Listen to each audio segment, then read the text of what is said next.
Welcome to Kenton's videos. Enjoy the video. In this video, I will explain how to prepare tincture iodine in the lab. First, prioritize safety by wearing gloves and eye protection.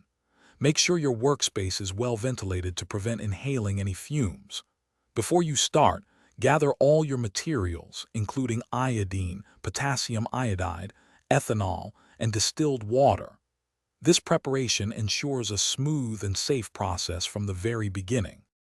Now, let's get our ingredients ready. You'll need exactly 20 grams of iodine crystals. For the second component, measure out 25 grams of potassium iodide. These two solids will be dissolved first. Finally, have 50 milliliters of distilled water on hand. These precise measurements are crucial for achieving the correct concentration of your tincture.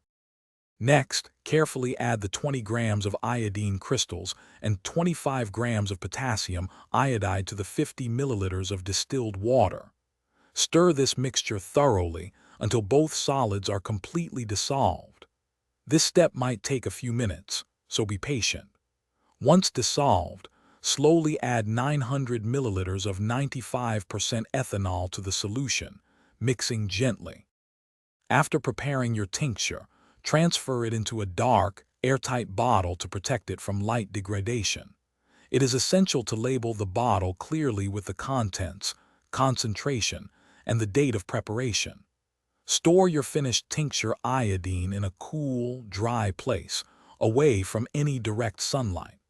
Proper storage ensures the stability and effectiveness of your solution. Thanks for watching. Consider subscribing if we helped you.